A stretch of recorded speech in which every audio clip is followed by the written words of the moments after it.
esto, grábenos, don David, déjeme darle la bienvenida a una académica muy admirada por este espacio, a la profesora universitaria y escritora Guadalupe Correa. Guadalupe, muy bienvenida a este espacio. Mucho gusto estar con ustedes, ¿verdad?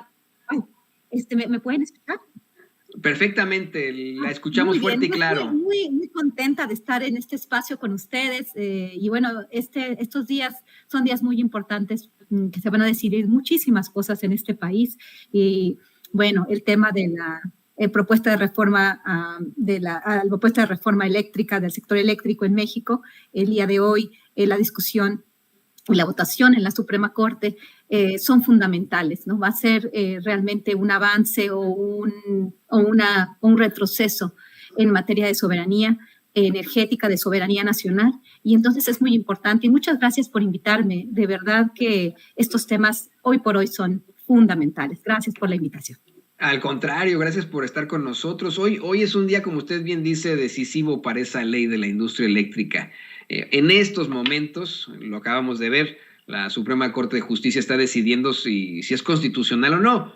Solo se necesitan 4 votos para que continúe en vigencia. Se necesita también 8 para que sea declarada completamente constitucional u 8 en contra para que sea inconstitucional, lo que según algunos otros expertos pues es improbable que ocurra. Le queremos preguntar, profesora, ¿qué podemos esperar de la determinación de los ministros de la Suprema Corte de Justicia de la Nación hoy?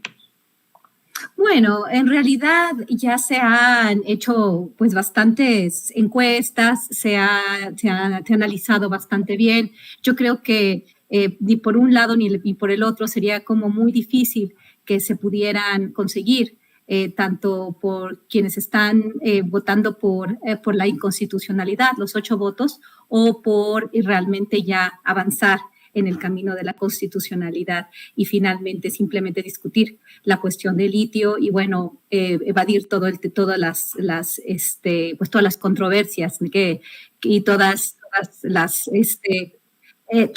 lo que ha planteado la industria del sector eléctrico, ¿no? En realidad, todas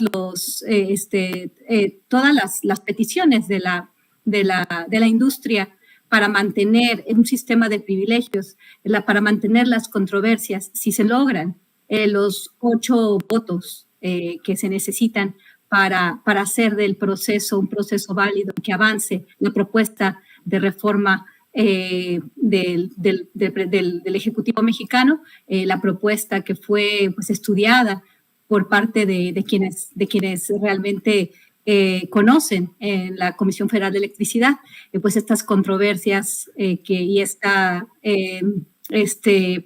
todos los planteamientos de las empresas privadas no van a avanzar. Pero yo creo que es difícil, ¿no? Yo creo que se van a conseguir estos 4 votos. Entonces, el día domingo, con el proceso de revocación de mandato, se va a ver qué es lo que quiere la gente. Y al final, pues obviamente se va a tener que discutir en la Cámara de Diputados, que es fundamental, probablemente la segunda semana de abril, y después de esto se va a decidir en la Cámara de Senadores. En realidad, todo esto tiene que ver con unas modificaciones a la ley que se plantearon en el mes de febrero del año pasado, que fueron aprobadas, pero luego el Poder Judicial, un juez, pues invalida, ¿no? esta aprobación de estas reformas a la ley y obviamente operando a favor de las empresas del sector energético con esta cuestión de las controversias, ¿no? que presentaron quienes se oponían a este cambio en la ley del sector eléctrico con consideraciones supuestamente medioambientales y de competencia económica, obviamente todo esto beneficiando a las grandes empresas, al sector energético internacional, que obviamente apuesta por las energías aparentemente limpias, la energía eólica y la energía solar. Plantean estas controversias, el juez decide a favor de las empresas y hoy se está decidiendo si eso que plantearon el gobierno de Colima, la oposición, los senadores de oposición y la COFESE, un organismo autónomo que realmente está abogando por los intereses privados, por estas materias de competencia, este argumento que fue utilizado en los años 90, a principios de este siglo, para justificar un modelo que ensanchó la brecha entre los más pobres y los más ricos, y que dio como resultado el crecimiento de un sector oligopólico, de un sistema oligopólico en el sector energético y en otros sectores también. Este sistema que algunos llaman neoliberal, esa tecnocracia que decidió reducir el papel del Estado y conferirle este papel a las grandes empresas. Estamos hablando ahorita del sector eléctrico, del sector energético en particular, pero finalmente pues está beneficiando a un pequeño puñado de empresas que actúan como un monopolio en una estructura oligopólica. Entonces, lo que se va a decidir en este momento, ¿no? Es si este amparo, bueno, finalmente ya no va a haber amparo, y si lo que las empresas querían, las empresas que se ampararon, las empresas que quieren continuar con el esquema que se aprobó en los años de Enrique Peña Nieto, que tiene que ver con la aprobación de la reforma del 2013, si esta ley de la industria eléctrica no puede reformarse o sí se puede reformar para volverle a dar la rectoría al Estado. Esto es muy, muy importante. ¿Y por qué es importante? Y esto es importante que lo conozcamos más allá de las cuestiones más técnicas, más legales, que de aquí sí yo no puedo hablar, porque realmente lo que se está decidiendo el día de hoy, si nosotros ahorita estamos escuchando, están ahorita argumentando, pues todo es en términos más legales, ¿no? Y finalmente ellos van a decidir en un sistema que es para expertos, ¿no? Es una cuestión legal, es una cuestión técnica. Yo voy a hablar de la cuestión política, de lo que implica en materia social, en materia económica para el pueblo de México. Entonces, ¿qué pasa si el gobierno de México tiene un revés en la Corte el día de hoy? El gobierno de México, estoy hablando de la propuesta de hacer estos cambios a lo que se decidió en 2013 con la ley de la industria eléctrica, y por eso la ministra Loretta Ortiz, pues también fue atacada, ¿no? Porque supuestamente ella sí se planteó en el año 2013, cuando era diputada por el Partido del Trabajo, una negativa a aprobar esta ley. ¿Por qué? Porque la consideró, como se ha planteado en muchas ocasiones, una ley que beneficiaba a las grandes empresas del sector transnacional y perjudicaba a los consumidores, al pueblo mexicano. Entonces, realmente esto es muy interesante porque saben más de los que tienen más conocimiento técnico sobre esto pueden explicar mejor, pero tiene que ver con lo que la Comisión Federal de Electricidad estaba dispuesta a darle a las empresas, que solamente iban a pagar una parte de los costos, y que una parte importante de los costos que deberían tener estas empresas, lo iba a pagar el Estado mexicano, y se iba a trasladar en precios para los consumidores mexicanos. Y esta cuestión, pues obviamente, pues se decidió por nuestros representantes en un momento donde también en el año 2013 se dice que esta reforma energética en general, no solamente la parte del sector eléctrico, pero fue una reforma que además se incurrió también en corrupción. Esto lo ha dicho el presidente en sus últimas participaciones en la mañanera. Y bueno, esto que pasó en febrero, que realmente se habían aprobado estos cambios para hacer más justo la participación privada en el sector eléctrico, pues obviamente las empresas dan el grito en el cielo, y los jueces, ¿no? Por eso el aparato judicial es muy querido por el sistema judicial, es muy querido por la oposición, porque un juez cualquiera puede decidir otorgar un amparo para proteger los intereses privados o proteger cualquier tipo de posiciones que están en contra del gobierno de México, de la posición del gobierno de México, de un proyecto alternativo de nación donde se beneficia a la gente y no a las empresas. Es el modelo por el que la mayoría ha votado, y es el modelo que el pueblo mexicano va a avalar o no este domingo. Va a ser una cuestión muy complicada. Yo creo que estos 4 votos van a ser los que van a regir el proceso de aquí en adelante. No creo que se consigan los 4 de un lado ni los 4 del otro. No creo que el día de hoy se vaya a decidir por las empresas. La Corte vaya a decidir, ya sea en su gran mayoría con estos 8 votos, ya sea por las empresas o ya sea por lo planteado de forma justa por el gobierno mexicano, por el gobierno de Andrés Manuel López Obrador, en un esfuerzo muy importante para poder darle al Estado mexicano la gestoría de sus recursos estratégicos en un momento de guerra mundial, en un momento donde la electricidad fluctúa, donde los precios afectan a las familias. Vemos lo que está pasando en Europa y bueno, el día de hoy es un día muy importante, pero muy probablemente va a seguir el proceso, va a seguir la lucha. La lucha se decide quizás el domingo, porque el domingo las personas con el proceso de revocación de mandato, con esta votación, pues van a salir a la calle a avalar un modelo de nación o no.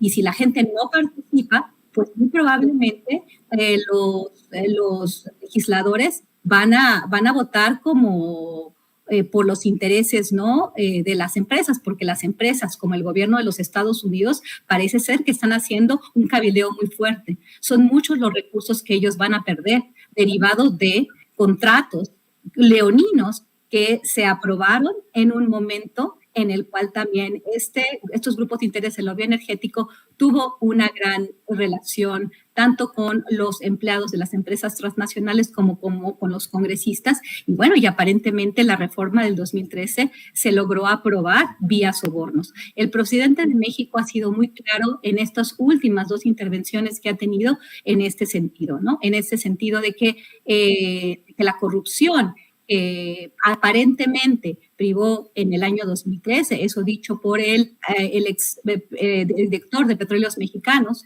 Emilio Lozoya Austin, cuando llega a México y trata de negociar. Esto es lo que trata de negociar, no presenta las pruebas y por eso es tan importante lo que va a pasar el domingo, porque los legisladores le deben sus puestos al pueblo de México. Y entonces, si el pueblo de México se expresa, sale a participar, bueno, obviamente a favor o en contra de este modelo, pues vamos a ver qué es lo que pasa. Y bueno, el cabildeo de los estadounidenses, del gobierno estadounidense y de las empresas, que muchas de ellas tienen sus centros de operación en los Estados Unidos, pues obviamente van a tener que actuar de alguna forma, ¿no? Se tenía entendido y yo había estado analizando la postura de los legisladores del PRI, por ejemplo. Bueno, obviamente el PRI, pues por lo que representa el partido, ¿no? Lázaro Cárdenas, la ideología nacionalista que dio gran crecimiento a México en los años 50, a principios de los años 60, el milagro mexicano, la industrialización del país a partir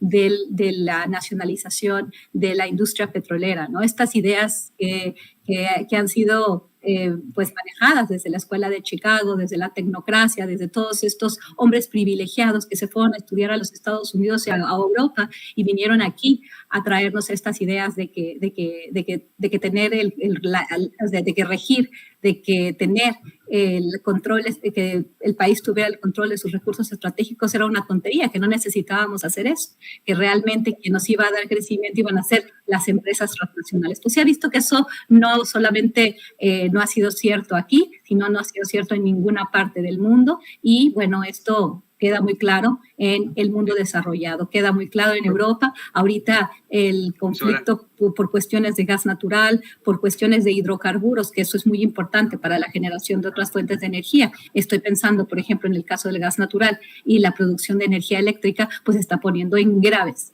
problemas a los consumidores y a todo el país, ¿no? Los países europeos. Pienso en el caso de España, porque esta problemática con los altos precios de la electricidad, que obviamente estaban oligopolizados por algunas empresas, y una de estas empresas, Iberdrola, pues tiene un papel fundamental también en el sector eléctrico, de generación de energía eléctrica en el país, y entonces obviamente están muy a disgusto, ¿no?, de este esfuerzo tan importante, pero creo que el esfuerzo en este momento pues debe de recaer en la gente, a establecer esa presión, decirle a nuestros representantes qué es lo que queremos, qué es lo que nos conviene. Yo tengo mi especialmente parte por muy representantes que tenemos. Pero esto es una democracia, las mayorías son las que están, las que van a regir, y las mayorías van a salir a apoyar un proyecto. Pues bueno, esa es una voz muy importante, y los legisladores, si votan en contra de ese pueblo, pues van a ser castigados. Y el tema de la reelección es importante,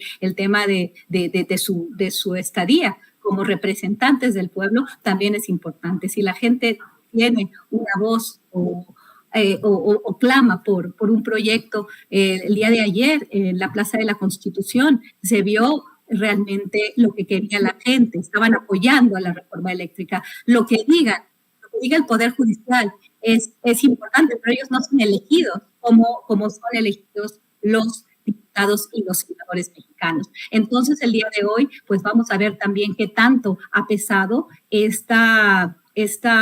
cabildeo, ¿no? Porque no puedo pensar, de veras, no puedo pensar que un mexicano pueda apoyar una dirección distinta a lo que plantea el gobierno de México, entendiendo ya todo lo que se nos dijo en el Parlamento Abierto, toda la exposición de la Comisión Federal de Electricidad, el tema de los costos, de cómo la CFE estaba cubriendo los costos de las empresas que finalmente no tenían que cumplir con los requerimientos de abastecimiento, y si no lo hacían ellos, pues la CFE tenía que buscar otras fuentes, ¿no?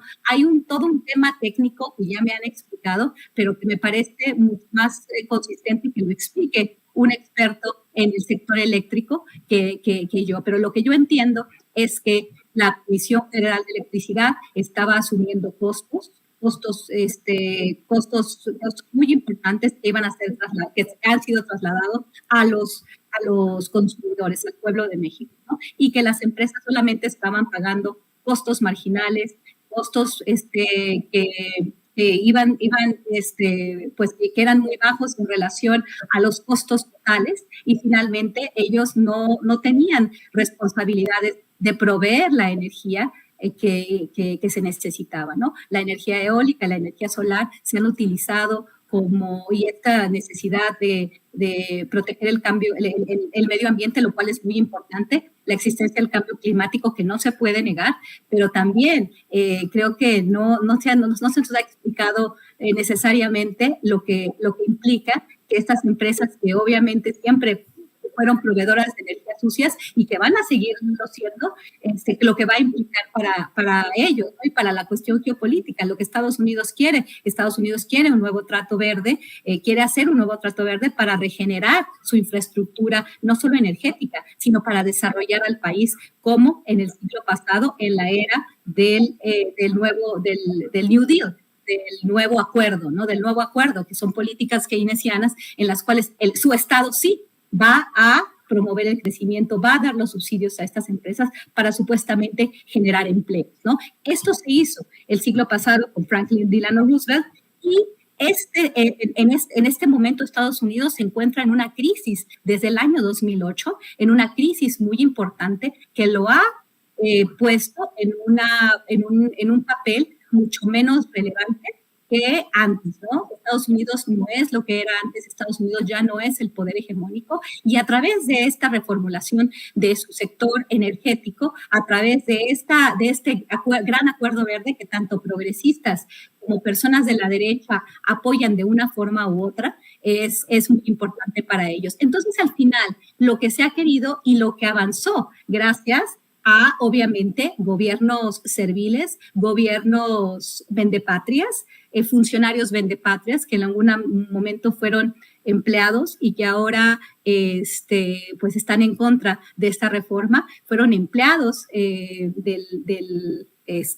más bien fueron servidores públicos y ahora son empleados de las empresas transnacionales, y que votan o que argumentan a favor de empresas que les van a dar obviamente contratos, y estamos hablando de consultores que les van a dar espacios en sus juntas directivas, como en el caso de Felipe Calderón y su exsecretaria de Energía, y muchos otros funcionarios públicos, ¿no? Que en algún momento, por ejemplo, pienso también en Jesús Reyes Heroles, que fue embajador de México en Estados Unidos, donde hizo sus relaciones con toda la élite política estadounidense. Después fue director de Petróleos Mexicanos y después se dedicó a la consultoría, a aprobar ya la reforma del 2013 para hacer ese cabildeo, para poder lograr y para poder pues dar, de acuerdo a todo lo que conocía de cómo estaba el sector, la mejor información a empresas de otros países que obviamente pues eran sus clientes y probablemente le daban un pago muy importante, ¿no? Entonces, lo que se va a dar hoy también nos va a hacer ver quiénes son nuestros ministros, quiénes son esas personas que deciden cuestiones fundamentales. Creo que en una democracia, sí, este balance de poderes, ¿no?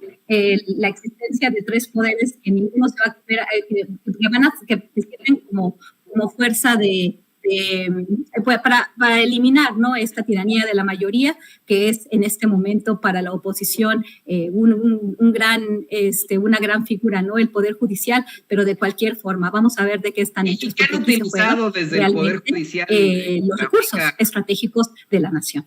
Ahora bien, quisiera también tratar un tema muy importante, ¿no? Porque se está viendo realmente Profesora, le quería decir que en efecto queda muy claro que sería muy difícil que se consiga esta inconstitucionalidad de la ley de la industria eléctrica y es muy importante. Estamos viendo el análisis muy objetivo de la doctora, de la profesora en este tema tan importante, tan difícil. Yo le quería plantear y le pido, pues vamos, en esto que podamos terminar con el comentario, ¿qué va a pasar en cuanto a los conflictos de interés que existen en estos momentos en esa Suprema Corte de Justicia?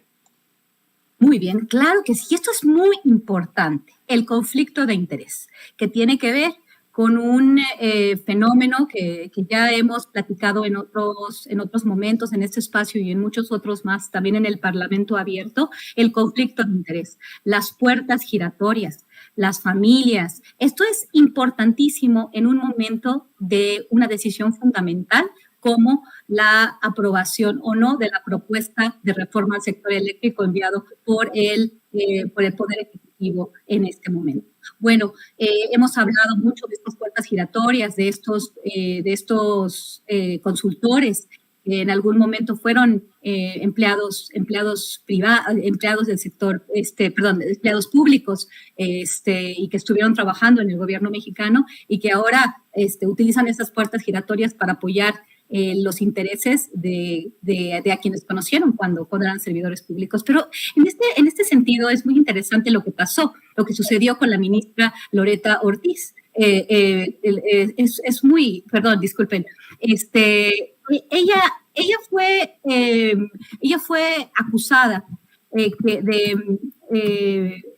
ella fue acusada de que porque era como dije yo, ¿no? Loretta Ortiz Alf, que fue acusada de que, bueno, no acusada, sino que se planteó que podría haber un conflicto de interés porque ella cuando era diputada del partido, representando al Partido del Trabajo, votó en contra de la reforma al sector eléctrico en el año 2013. Y entonces, cuando ella presenta este punto el día de hoy en la Suprema Corte, pues no estaba capacitada, ¿no? Finalmente no se decidió en este sentido, ¿no? Porque ella para discutir el recurso contra la ley, para que se le impidiera poder discutir este recurso, porque se sabía que tenía una postura muy clara, ¿no? Yo creo que todos tenemos una postura, pero fíjense qué interesante, que en otros casos, también con otro ministro, y esto me llamó mucho la atención, porque el ministro Alfredo Gutiérrez Ortiz Mena, este señor es también,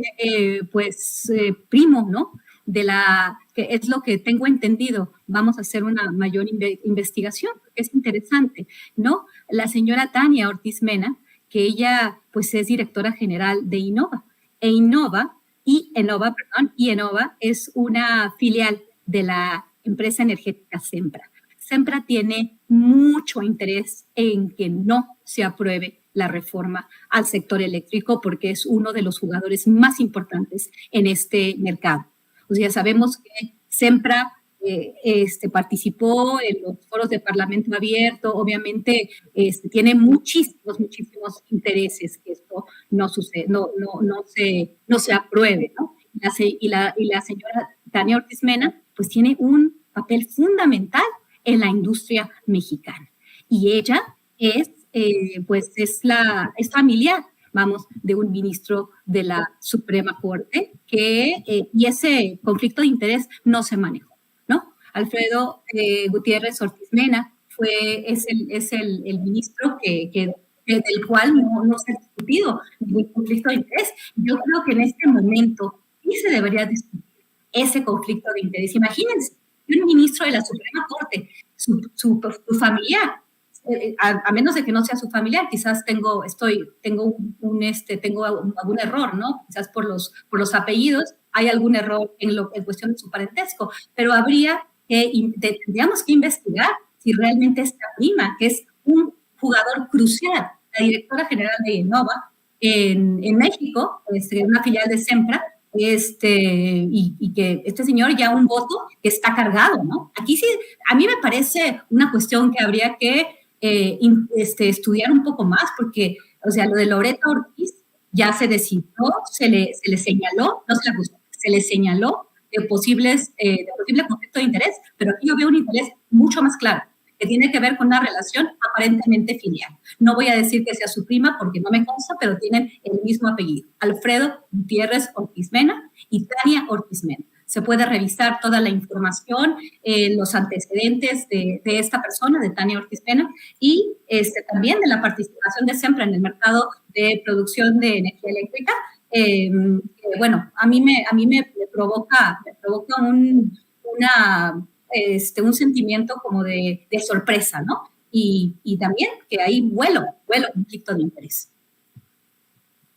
Pues una situación verdaderamente interesante esto que nos plantea profesora Guadalupe Correa. Es verdaderamente preocupante el pensar que el ministro Ortiz Mena pueda tener algún tipo de conflicto de interés, especialmente cuando se planteaba sobre alguna de las ministras que ha sido señalada de pertenecer a la Cuarta Transformación, en una pues situación verdaderamente preocupante, ¿no? En cuanto al otro tema, el del ministro Ortiz Mena, que ha estado, si no me equivoco, desde tiempos de Calderón en la Suprema Corte de Justicia de la Nación. ¿Nos podría, por favor, comentar sus redes sociales? Hay muchas preguntas en nuestras redes, en nuestros chats, de gente que quiere ponerse en contacto con usted ante este verdaderamente importante y objetivo análisis que nos acaba de presentar sobre las determinaciones de la Suprema Corte de Justicia en la constitucionalidad de la industria de la ley de la industria eléctrica.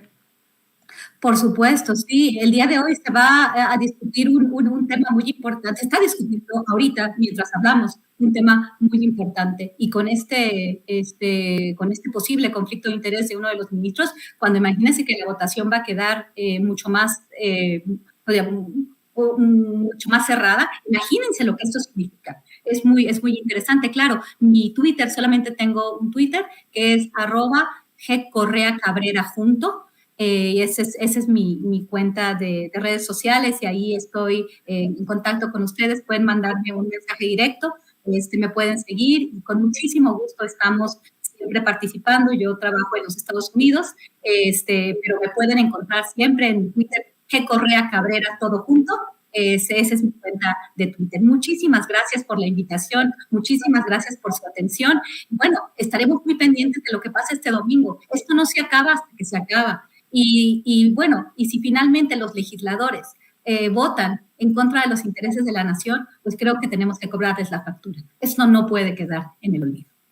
Así es, totalmente de acuerdo con usted, profesora, la profesora universitaria, escritora Guadalupe Correa, aquí en Sin Censura. Le agradezco.